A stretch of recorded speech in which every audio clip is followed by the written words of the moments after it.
What's up? Good morning, everybody. Well, if it is morning for you, I just woke up and I was like, you know what? It's time for some League of Legends commentary. I don't really have a lot of friends online, but I did find one. My friend Caitlin, who is actually in about 2200 ELO right now.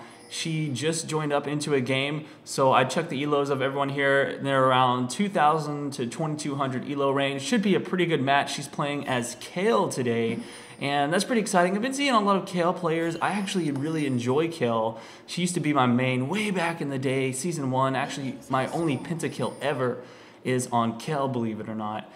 And this is a very interesting team comp because they've got like a Fizz in the middle, which that's not necessarily crazy, but then they've got a Sion as well, which, well, I don't know where he's going. Is he going to go mid and then put Fizz top? I don't know. Oh wait, is this Fizz junk? I don't know. I didn't really pay attention to what's going on here.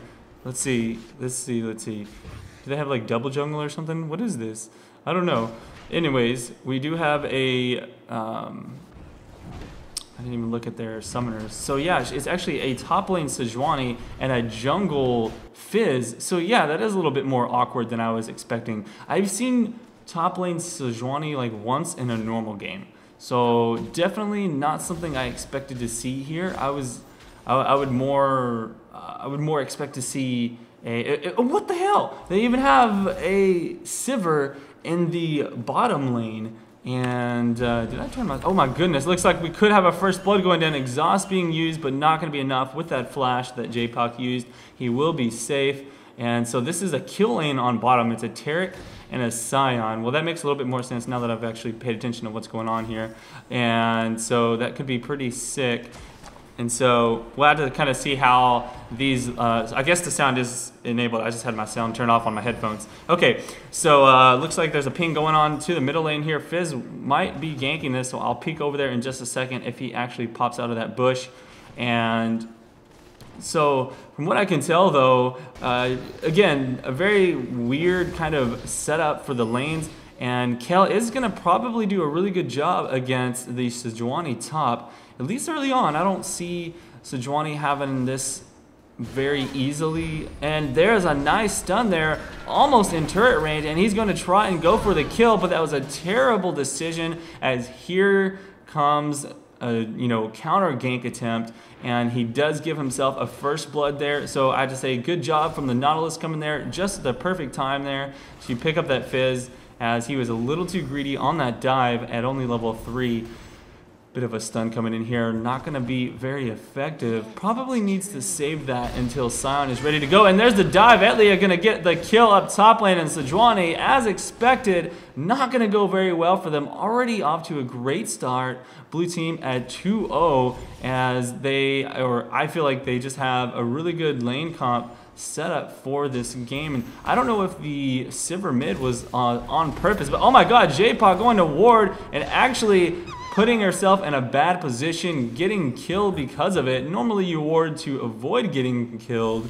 In that case, he warded just to die. And that was a nice grab. Don't think it's going to be enough to actually finish off a kill there. Stun going on into hyperactive. The right person to kind of stop that damage from happening. But man, he is getting quite low. If only they can just dive a little bit further. Oh my god, if Corki was there to do a little bit more damage, that might have finished him off.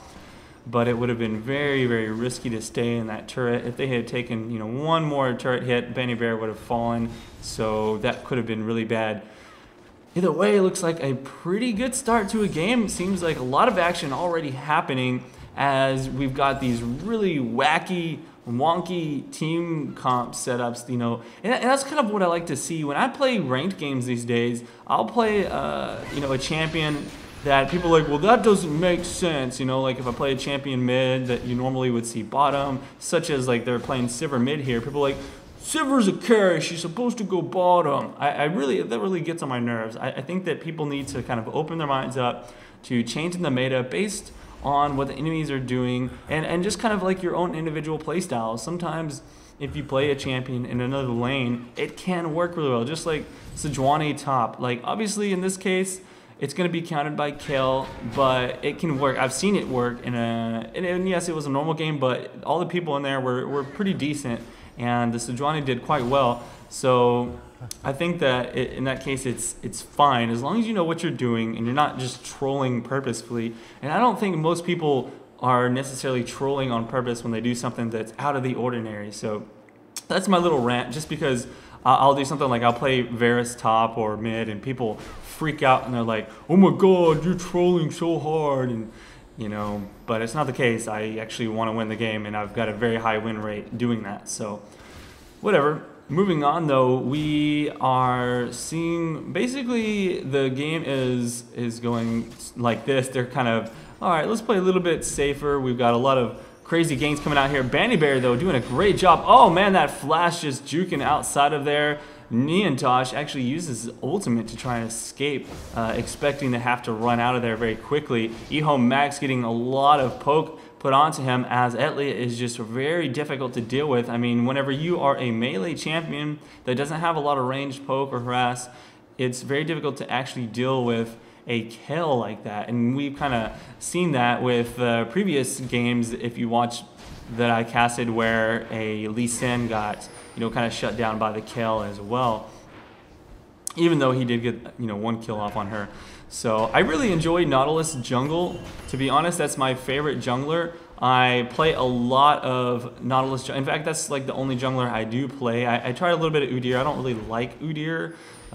He's kind of, you know, he's like easy, you run around, you get a ward really early on. What I like to do with Nautilus, and this I actually learned after getting completely destroyed by another Nautilus, is I like to pick up an early move speed 5 boots and skip the Philosopher's Stone and then go for a Heart of Gold instead. Looks like mid lane does get a kill there. Didn't get the little swivel cam to show that happening, but I assume he just landed a nice little stun into an ultimate combo. That's generally what happens with a Veigar, is you make one mistake and your life is over with.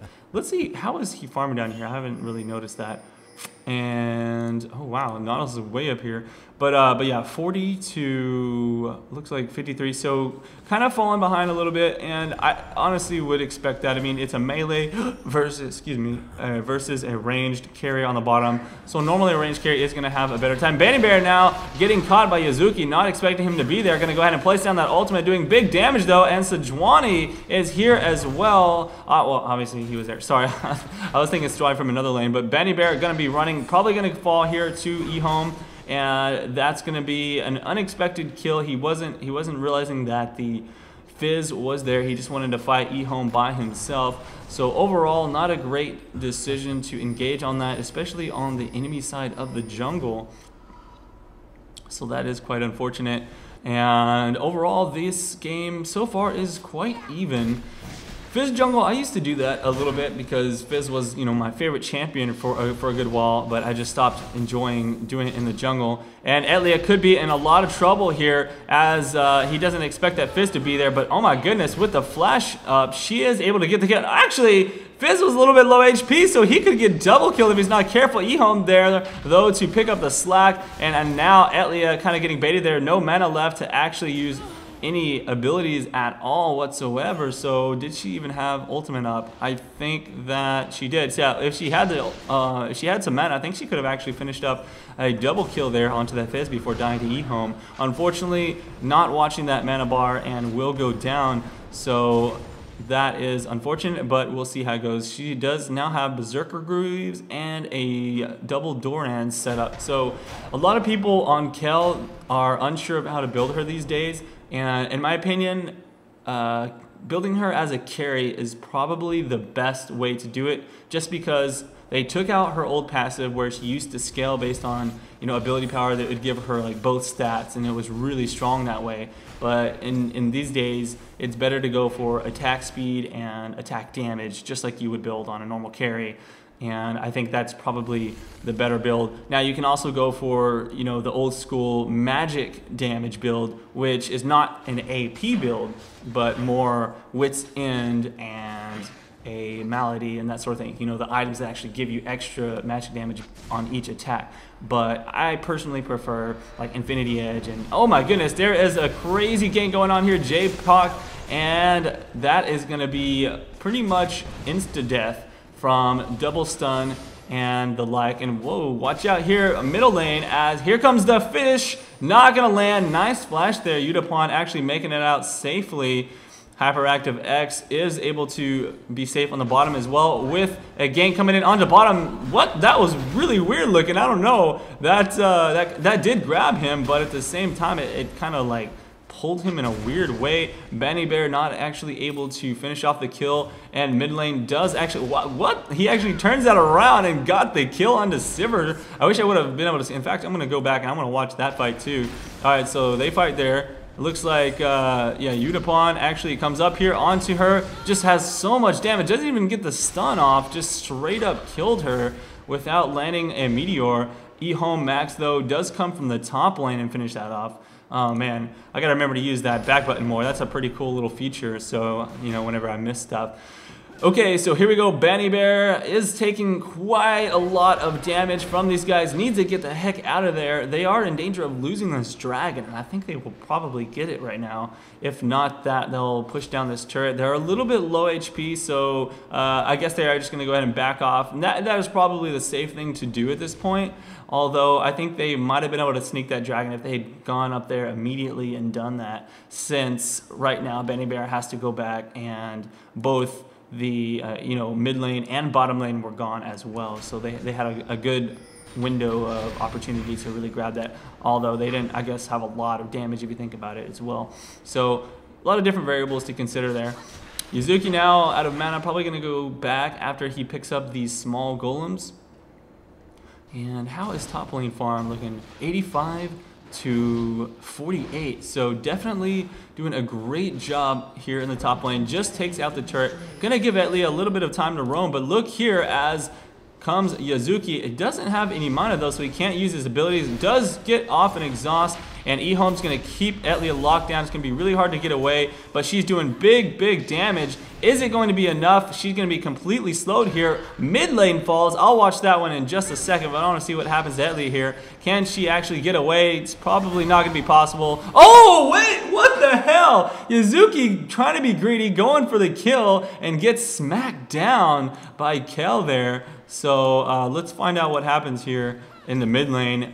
So I just went back about about a minute so I can watch this fight here. So Etlia up there still fighting, and there it is. Actually, the shield just wore off, and she still gets stunned, completely destroyed there. That's Veigar is doing work now, and so let's just speed up a little bit because we already watched that, and slow back down. Okay, good stuff. So I had to give it to Caitlyn here. She's doing a great job. Sorry, I should call her Etlia. You guys don't know her name's Caitlyn. Anyways, Etlia doing a great job there of just taking advantage of that Fizz's mistakes. And that's one of those things, man. You can't be greedy all the time. And that really just gave Etlia the one-to-one advantage. So she's going to be up now 3 kills. Was able to pick up that BF sword because of that, and I'm guessing Vamp Scepter, I don't know if she's actually going to turn that into a Bloodthirster, or if she's going to just keep that for the lifesteal and then go for the Infinity Edge. I know a lot of carries, they'll keep just the Vamp Scepter until really late game when they can turn it into a Bloodthirster, just because of the lifesteal, and then they'll go for the Infinity Edge, since the Infinity Edge is technically the stronger item, gives you much more damage overall. So we'll just have to wait and see. Fizz, on the other hand, is going for a Wriggles. You can actually jungle quite well with Fizz if you go for AP and not a Wriggles. So I imagine he's going to be going, instead of an AP build, he's going for a more of an AD. Probably go for a Trinity Force. Looks like Shark is going to miss. This guy here, not really having a lot of success with those Sharks this game. Nice job there with that little trickster getting over there, and Nintiosh just barely escapes with his life. Etlia picking up a kill though, right as she comes around from the top side. Gonna go ahead and sneak that one in there, and Yuzuki gonna be in trouble. She is going to just bait him back a little bit away from that fight. He has to use his trickster to escape.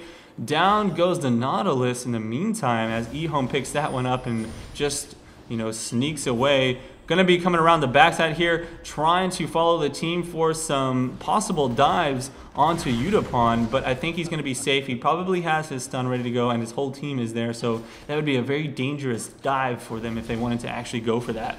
Oh, by the way, guys, tell me if my echo is a little bit better. I was talking to a friend of mine who's a sound engineer, and I got a few ideas to try and fix it. I don't actually have time to do a full professional fix yet, but what I actually did was I took my blanket and I threw it over the top of my microphone, and it's basically covering my entire microphone except for the very tip, which is close to my face. So hopefully that'll kind of get rid of some of the echo and not sound like I'm in a gigantic hallway, at least until I'm able to, get a bunch of furniture or possibly grab a, some kind of big PVC pipe and foam professional enclosure thing, which is going to be annoying and I don't want to do. So if this is actually a good fix, then I'm okay with that.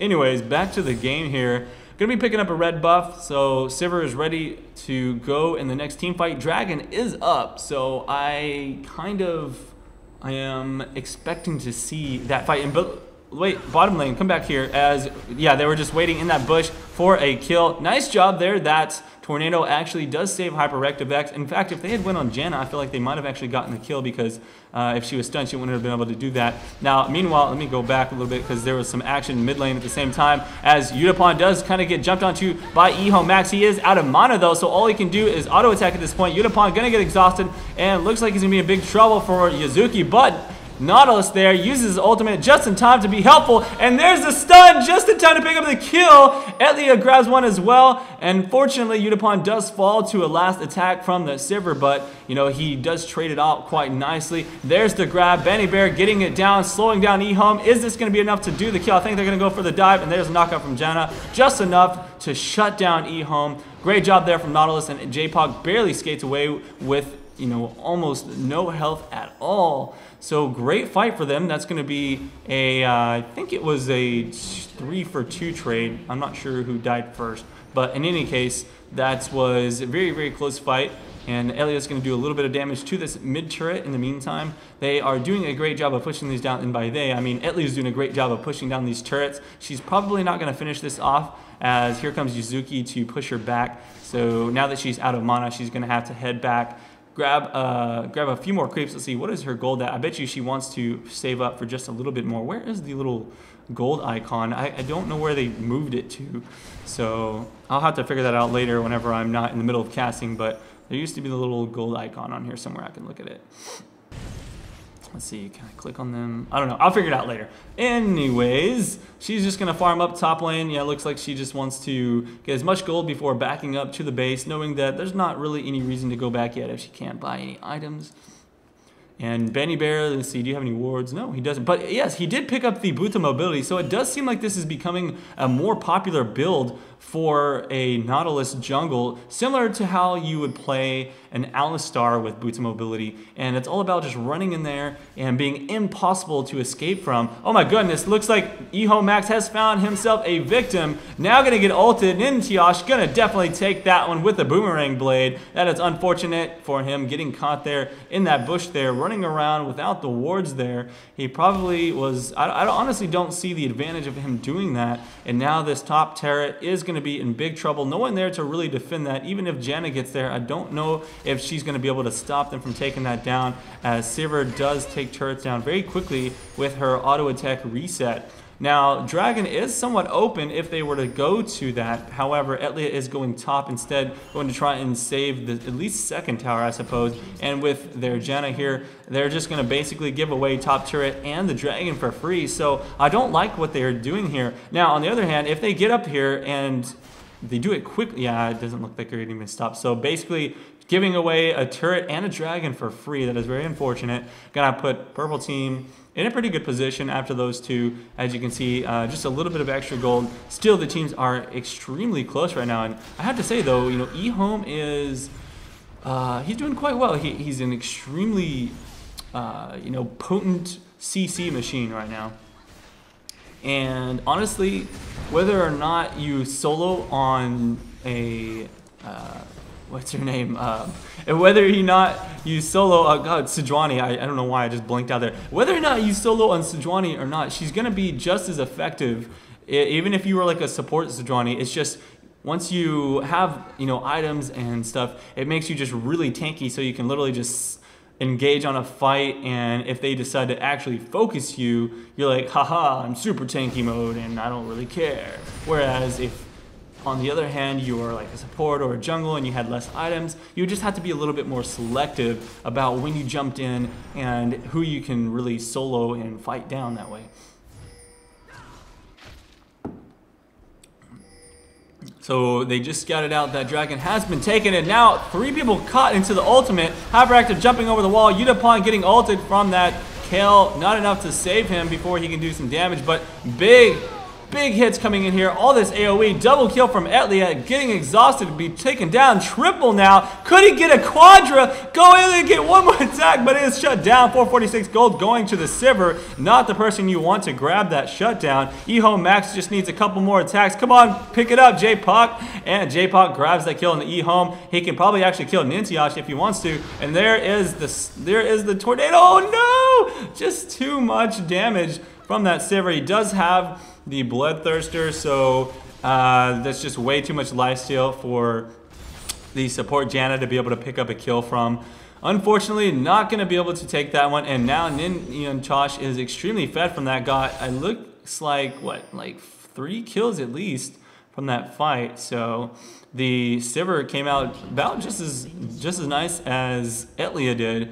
And let's see, an Infinity Edge, a Zeal, and wow, actually a Philosopher's Stone. I didn't notice that, but Sivir actually went for the gold per 5. So late game should be doing a really good job. If she sells that off, she's going to have a lot of extra gold from it, and she'll be able to pick up her Phantom Dancer or whatever the case is and be doing big damage. Not only that, she's got the ultimate, which gives her so much attack speed. That's gonna be great if Sion decides. I mean, obviously Sion is going AP, but at the same time, you have that possibility of, you know, Sion's got a bunch of base attack damage from his E passive, so he can just run in there, boom, boom, boom, big damage. Fizz, on the other hand, is going AD as well, so that's going to help. Here we go, though. A scary, risky Baron fight. Probably not the best choice. Benny Bear going to be very low, might even get taken down. Just needs one little attack. Double kill there for the Sion as he blows up his shield to take that, and they're going to be stealing the Baron. So, very bad decision. I see this all the time in high-level play. People try and go risky to take those Barons, and they end up completely getting destroyed. What a great boomerang from Nintiash. And my goodness, and that's not even how you say name, is it? Niantonso, whatever. From Sivir. So Sivir had a great boomerang, took him down. That's 4 kills and a Baron buff and a turret. Wow, all because they wanted to sneak a Baron. And if they had just hung back and waited to actually fight in a team fight, I think they would have been in a much better position. But now they're going to be down by 8,000 gold. Losing this turret right here is going to be really bad. They need to defend this, and they can't let them have that turret. So, I mean, if you can lose Baron but not lose your inhibitors from it, that's going to be the best situation that you can put yourself in. Unfortunately, they are going to lose, looks like, 2 turrets. Oh, this could be really bad. Etlia going to come in here, probably going to get the Q blocked. Oh, not going to get the Q blocked. Nian not really watching that one, completely destroyed, shut down totally, as his damage is legendary right now. Look at that. I mean, once you grab Infinity Edge on Kayle, it's so ridiculous the amount of damage that you can do, especially once you lay down a Q and you get that bonus from your passive. So, let me see, what is the amount anyway? I forget. It's, let's see. You get, oh, hang on, I'll tell you in just a second, because a fight is breaking out here, and Taric now gonna get caught, will be destroyed. And I like how Benny Bear knew that he was gonna die, so he changed his focus to go try and take out Trick. Now, obviously he didn't catch him, but that's just a really smart play, knowing that his team's going to clean that up and he can possibly go catch somebody else. But there we go. Once he hits that Q, it's going to get, god damn it, stop.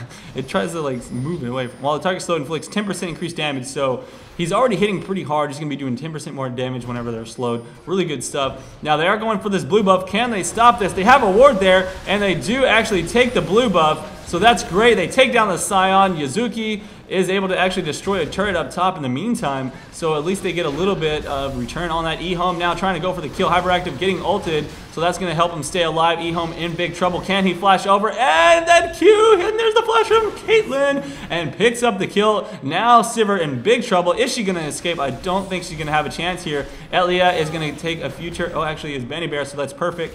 And exhaust being used. Zerk's gonna actually shut her down using that exhaust plus the turret's flash from J-Pok to escape from the double turret dive. If only they had taken this turret earlier, that would have been a lot safer. But in this case, J-Pok gonna get completely destroyed. Yazuki coming in after destroying that turret. So that actually turned around behind on them, and it looks like 3 for 2. And that's because they picked up that Sion from previously. So I don't know. I would say it actually worked out better for purple team's favor because the Fizz was able to take out a turret and then come around and pick up a kill. So a turret is worth more than 1 kill for sure.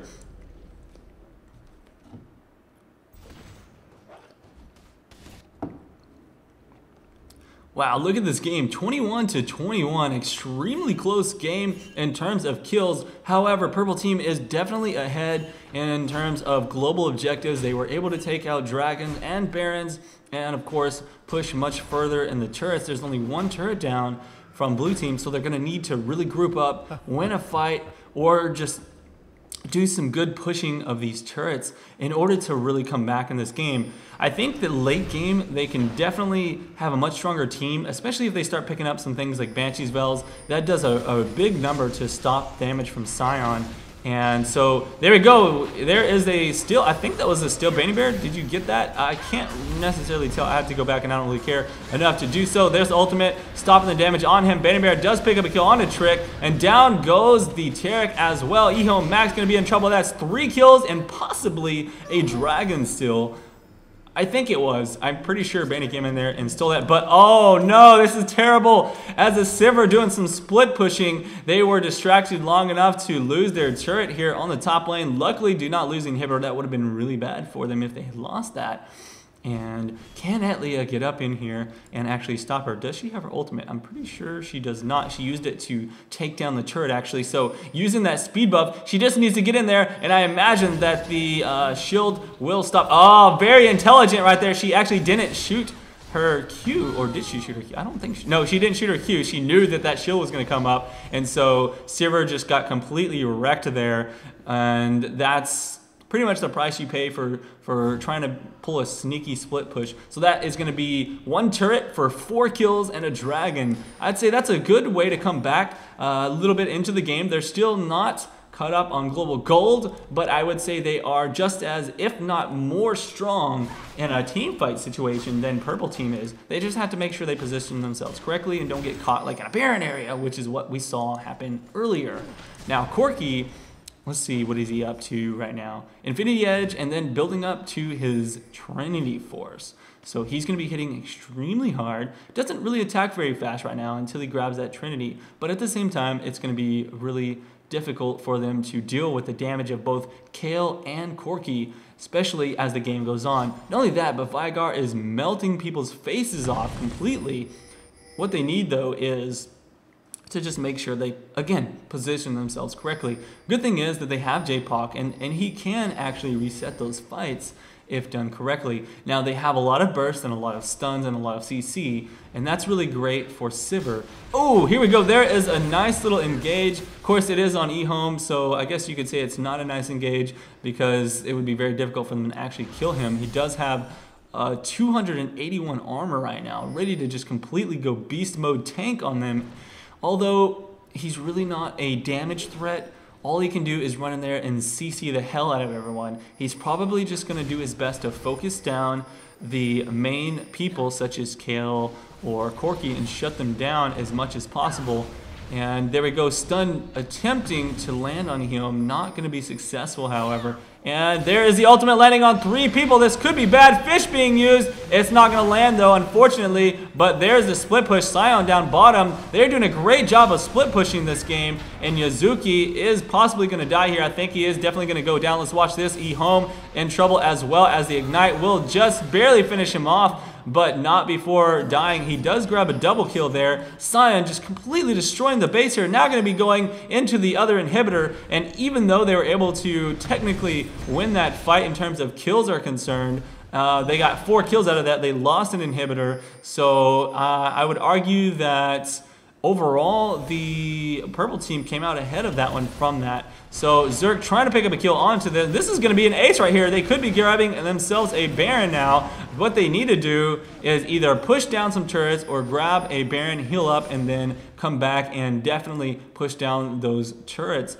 Now with the bottom inhibitor down, this is going to be very critical for them to really grab the advantage at this point. So once they pick up this Baron, I think that's going to set them in a really good position to really group back up and shove their lanes back out.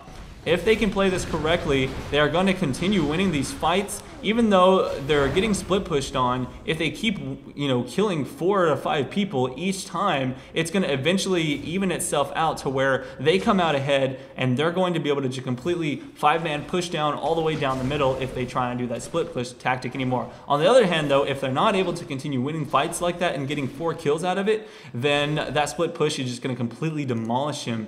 And in fact, it'll really just wreck them. Oh my god, Unipon taking so much damage, that boomerang almost picks him up. Oh my god, getting a little loud there. That excited me. I thought that boomerang was going to just completely destroy him. Unibon had so much damage, though. He melted that Sivir's face off. Yes, she stopped the stun, but she still took the damage, and that's all it takes. Yazuki here running around in there. Oh, actually, he did not go for a Triforce. Instead, for the magic damage build, he went for the Wits and Malady that I was talking about that you could technically do on Kayle, which I'm glad that she didn't. She actually goes for Last Whisper, Infinity, and Phantom, and you can see the amount of damage that he's doing here in this game is just ridiculous. And oh my god, needs to get out of there because Sion will be coming in from behind. Luckily, she does not stay around to fight that. She would have probably won a one-on-one situation, but, she had no idea where Sion was or really anyone else on the team, so they could have all been right around the corner and taken her down. Very good idea for her to back out. She did take that red buff, so she's going to be really deadly in the next fight, keeping them slowed and the like. Okay, a lot of pings going on here. They want to engage. Benny Bear coming up here as fast as he can. He needs to be careful. His team is not behind him, and they do ping the bottom as they know that Sion wants to split push this, and he could probably do that if they allow him a chance to do so. And so that is the unfortunate part about this, is that they are doing a very difficult split push strategy, and it's just putting a lot of pressure on the blue team. What decisions can they make? They have to say, okay guys, do we forcefully group up and make a team fight happen, or do we send one person bottom to stop the split push? And that's also very difficult to do because Sion can literally just run up and push one button to destroy all of the creeps and then just run away. So he's got a lot of options for staying alive in these situations. He's also got that Lich Bane, gives him a little bit of extra movement speed, and if somebody does try to 1v1 against him, he's actually got a big chance of winning. Like, it's very difficult to beat a Sion because he does so much burst damage. So now they do have vision of them taking that blue buff. They were able to grab a dragon because of that, and now they're going to be grouping up and just kind of doing I think right now purple team has a lot of advantage in the jungle. They've got really full control of it. And no, this is really bad. Unipon gonna get caught here. E-Home Max now, but that's a nice ultimate. Looks like the ultimate from Kayle stopped the damage onto him that was about to be done. Zerk now taking big hits, but Taric not the main target you should be going for. Looks like E-Home does fall first, even though he's the tank. All overall, though, blue team just completely wrecking here. Even though they focus the tanks down first, it doesn't matter. It's because they have so much frontline damage from the 2 carries that they can afford to do that. And I think that's completely okay. And also, they were trying to split push. So that was literally a 4v5 with Trick up top doing his split push strategy. And this is exactly what I'm talking about. If they start losing these team fights and the split push is not effective, then, it's a big waste of your time. They should technically be grouping up in a I believe that if they had grouped up and they had Sion there, he could have possibly done a lot more damage in that fight, stunned a couple of people that were important, probably put another stun on Utapon, taking him down so that he wasn't able to clean up, or possibly done the same thing to Kayle. And now they are going to come around behind and kill the Zergt kid. I don't know what he was doing. Like, how did he get caught right there in the mid lane? He saw them going for his turret, but he was able to get completely destroyed. Now Trick going to get caught as well. They don't have a stun that's in range yet, do they? Utapon just needs to get right around the corner, and there it is. He's going to fall. That's going to be one more kill, and almost an ace, but these guys are resurrected already. So right now, blue team in a very good position. I mean, yes, they are getting pushed in at their base, but their inhibitor is now back alive, and they are completely ahead, already ahead on the gold. And even when they were behind on gold, I felt like they had a stronger team overall. So whew, this is going to be very difficult. Fish going to miss. Man, Yazuki missing these. I haven't seen Fish land all game. I'm sure he has landed one. I just haven't noticed one land because I've just been seeing them miss. Now, really bad situation here. Benny Bear is going to lose his oracles. Nice little ultimate from the air. Etlia is just not enough, though, unfortunately, as Benny, you know, he was just out of position now. With that oracle's gone, that's going to be a terrible spot because I think the Baron is going to be upset. Oh, no, Sivir! Go! Bye-bye! I didn't know what to say. I mean, that was just face melt mode. Okay, E-Home now on the run. He knows he can't do much on his own. And I think this is getting down to the point where these guys are realizing that unless they make a big play, blue team is just gonna run them over like a steamroller. They're just gonna get completely flattened out here, and they're gonna lose this turret if they continue pushing. But actually, they are getting split push on again, and Utapon now all by himself. His team, I guess he wasn't paying attention, but his team just kind of left him, and that's a 600 gold shutdown now for E-Home Max. And they did take the inhibitor at the same time. Yes, they'll get the kill on here to Yuzuki. No way he can get away. Oh, actually, a fish does land, and that's going to help him out a little bit, but Hyperactive X is going to come in from behind, clean that up. So it is unfortunate that the Veigar was... Whoa, what are you doing, Hyperactive? No! Shut down! That is unfortunate. This Baron is going to be up very soon. They could potentially take that. They might even take this mid turret. I think they have enough damage to do so if they decide to go for it. Or they might even go for the inhibitor onto the bottom. And Etlia is the remaining defense here. They're going to need some help from Benny Bear to shut them down. Etlia going to take one stun, and there are just a few more remaining. Let's see. Okay, they are going to go ahead and back off. I was going to say, let's see if they decide to fight this 3v3, but it is not going to be the case. Benny Bear taking a little bit of hits here. Doesn't really care. E-Home Max gonna get completely demolished if he stays in here. Etlia has so much armor penetration. He doesn't care about that 200 armor. It's not a big deal. And now with Nintoso or whatever, Sivir here using his ultimate. I don't think they're gonna catch him, but the ultimate is now off, so he needs to be a little bit wary that if he gets grabbed by that Spider-Man hook, then he's gonna be in big trouble. Okay, so he's not going to have anything top lane to push down. Ooh, is he going to try and go for this? Benny Bear, you're going to get destroyed. Sivir is way stronger than you in one-on-one situation. But if you can bait it out, this would be a good situation. And ooh, nice little shield. It's going to pull him a little bit closer if he can get in there and land one hook. That's all he needs. Bam! There it is. Oh, but they stopped following. Why did you guys stop following? Benny Bear is doing such a good job of baiting this out. And there it is. There's the flash. Benny Bear. Nice job. Everybody give him a round of applause.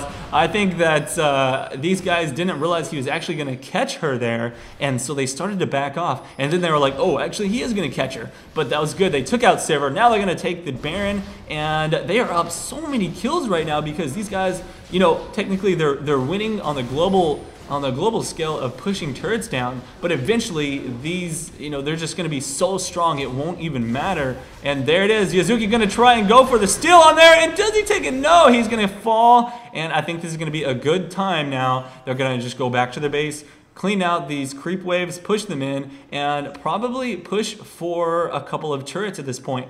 possibly go for the middle and grab an inhibitor, but they may even push out the outside lanes. I'm not sure. I think either decision would be a good one right now. They just need to take towers in general and go for inhibitors as fast as possible. They're at a position right now where there's not much that purple team can do. If they try and straight up fight them, they're just going to lose. And I say that a little bit loosely because there are a lot of mistakes that could happen. People can get caught in the wrong way. They can completely burst somebody down. But Etlia is doing a great job of laying down those Kayle ultimates on the right targets and really avoiding a lot of burst damage from purple team that comes in. And that's what purple team is. They have a lot of burst damage. They've got the damage from their Sion just being really big and up front, as well as well, I guess that's really the main thing there. That Sion damage is a big part of it, though. Benny Bear, what are you doing, buddy? He's all by himself, and he's going to get completely shut down here. It doesn't make any sense to me. You've got Baron. Your team is stronger. This is where you group up as 5 people. You don't send one person bottom to farm. I mean, you'd think at 2,300 ELO, people would learn to group up when they have Baron and they're ahead. But now they're going to lose a dragon. And they're going to be down to a 4v5 situation. This feels like a low elo game to me, but it's not. It's really not. So let's see what kind of team play we're going to have here. Corki not grouped up either. He is just kind of running around killing wolves for some reason. He's level 18 and he's basically fully stacked on items. And so they're really not taking advantage of this Baron buff. And oh, please be careful, J-Pack. Placing down that ward there. It will be destroyed from Sion. He does have his oracles ready to go. So they're really banking on the fact that they can catch somebody. And there is the stun. They're going to be doing some damage to Trick. He's in big trouble. Going to get completely demolished. Losing that oracle's not the position you want to be in either. And the cool thing was that he didn't actually know Sion was there. He just placed down the stun. They ran in the bush and it worked. That's the cool thing about playing Veigar is you can just, you have that effectively happen to you. And there's a nice little trickster jumping over that stun. Well, actually, he still got stunned anyways, even though it jumped over it. So he's definitely going to fall there.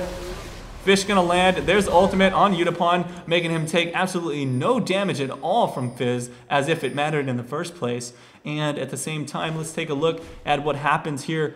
Inhibitor has respawned, but those creeps will take it back out. And Ehome going to be doing some backdooring at the same time. So I think right now they just need to go ahead and go for the win here. Whoa, Hyperactive, what the hell, man? Getting stunned by Zerk after taking turret aggro. That's exactly the wrong decision to make, but they do take out the Sivir, and they're going to pick up a kill on a Zerk here. Hopefully be able to take on the turret and an inhibitor. This is exactly what they need. And luckily, Kayle has respawned in the base, and we'll be shoving back Ehome, not allowing him to take any inhibitors at all. They will pick up this mid inhibitor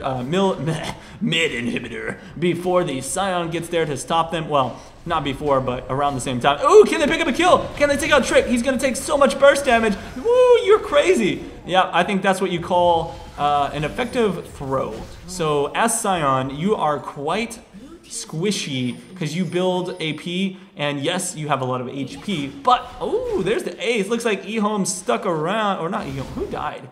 I guess it was Ehome or something.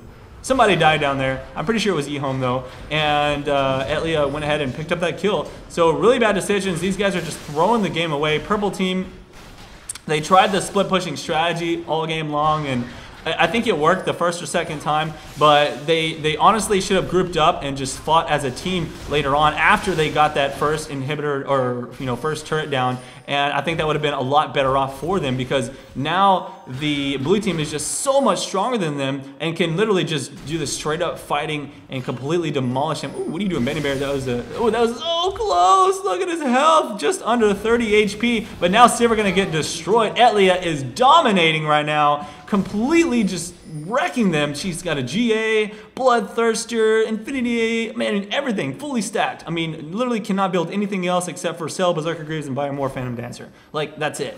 So completely like carry mode right now. Have to give big credit to her. She did a great job this game. And, blue team definitely played this very well. They stuck it out, and they were able to deal with that split push strategy. In the end, it just wasn't enough to really win the game for them. I think that they try to go all in on that push strategy, and really for that to work more effectively, you have to not get caught and lose those team fights. So they need to kind of bait out a fight, but then back off and not fully commit. Whereas in this situation, they continue to fully commit to fights, 4v5, lose those fights. Yes, they would grab a turret, but blue team got so strong. Instead, they needed to try and start that fight, maybe lose one person, but back off with the rest of them while their fifth person was able to take that turret, and then eventually they come out ahead in that way because they're taking turrets. They're only losing maybe one person in those fights rather than the whole freaking team going down. And that was the problem with this split push strategy. Overall, pretty exciting game to watch, and I have to give, again, props to Etlia. Thanks for the great game. If you guys enjoyed it, please hit that like button. Also, discuss the game down below in the comments. How did you guys think the game went? Also, I'll see you around for the next one. Let's go with cheese. Peace out.